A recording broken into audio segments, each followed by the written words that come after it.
Hello and welcome to SaxSavvy. I'm your host, Dr. James Noyes, and today we're going to be talking about how to get the most out of your reeds.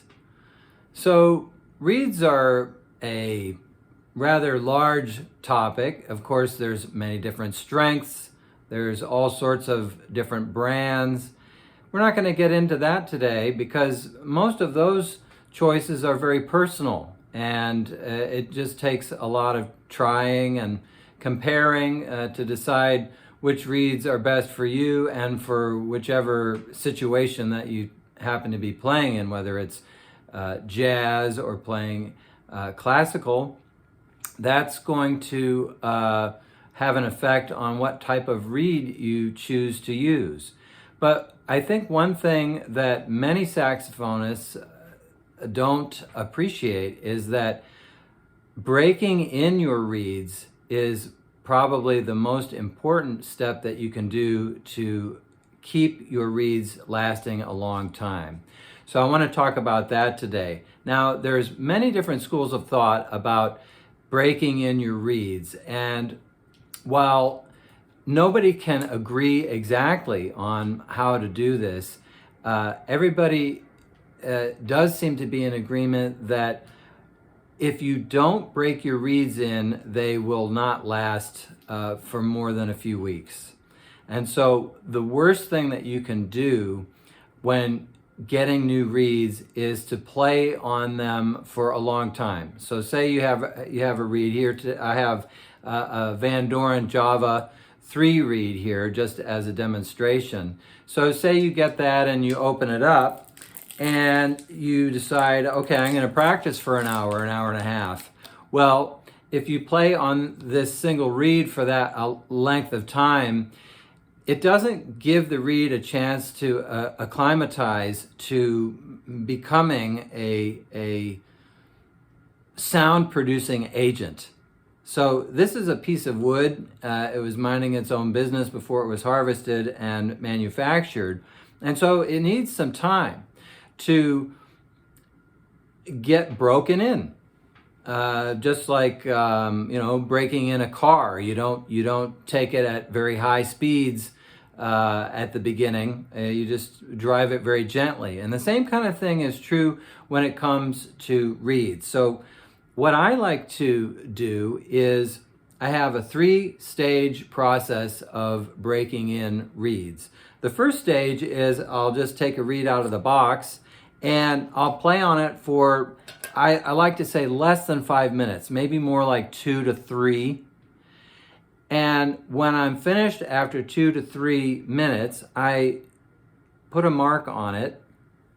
I call it a half of an X.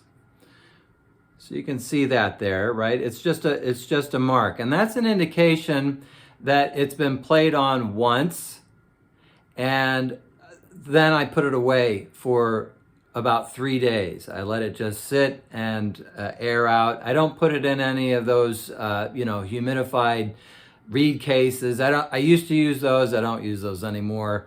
I just allow the reed to be in the environment.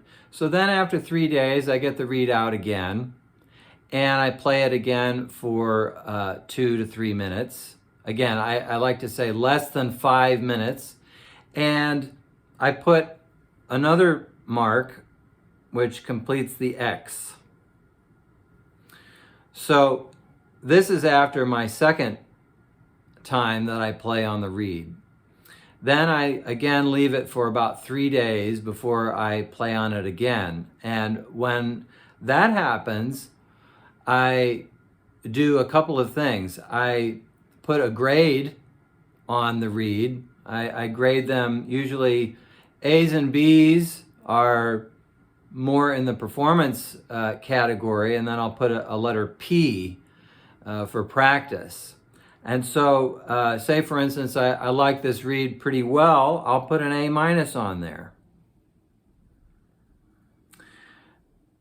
And that gives me an idea of where this reed falls in terms of selecting my reeds. I tend to practice actually on B reads or ones that I mentioned that I label practice reads. I don't tend to practice on my A minus or my A reads. And the reason for that is I like to save those for when it really matters. So if I have a really important rehearsal where I'm meeting people for the first time and I want to make a great impression, I'm going to use one of my A or A minus reads. Again, A minus could some days feel like an A. Sometimes an A might feel like a B plus maybe on a certain day. So you need to make sure that you have several of these reads around, and I'll have, say, several A reads that I'll try in one of those situations. Of course, in a performance, you want to go after your A reads, and if you have several to choose from, usually one of them comes out sounding great, and you won't be sort of in a panic wondering where your best reads are. You know, you have them all labeled. Now, another thing I like to do is I like to put the date on it. So today's date is December 17th. So I might just put December of 23. So that's the year. So write that on there. And you'll be pleasantly surprised to know that some of my reads I've been using now for several years, even 5, 8, even 10 years. Some reads stand the test of time. Why? Because I only play on my A reads when performances come along. And so if you practice on the reads that don't sound so good, you save the A and the A minus reads, plus you get the added benefit of really having to work harder when you practice. Now, I know sometimes it doesn't feel good to play on a crummy read, and in those situations, I don't say, add insult to injury. If you're not feeling good about your playing, sure, get out a better read and play on it, and remind yourself that you know how to play and that you know what you're doing.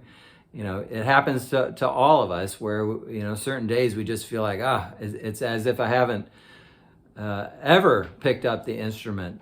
But so the idea here is that if you save all your best reads for only when it matters, then they can last and last and last.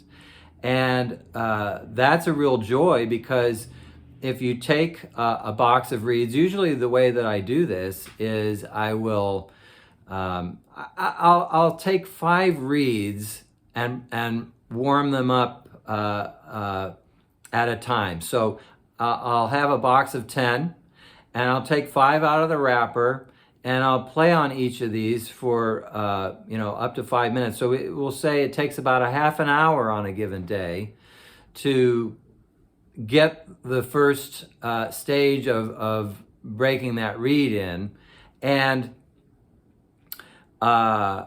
then 3 days later go to those 5 reeds again and play through them and go through the process.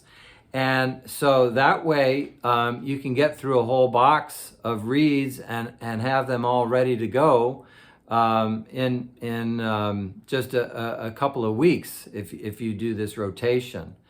And so this way you have a system of identifying which reeds you like, which ones aren't so great, which ones you're going to keep in reserve so that you have those for playing in really important situations, and then have the rest of your reeds for practicing. And again, if it's a B reed and you're having to push a little harder to get the kind of sound that you want, or to get the nuances or the expression that you want, well, that's what you want to be going for when you practice. So then it's not as hard when you're playing on your A reed in a performance situation.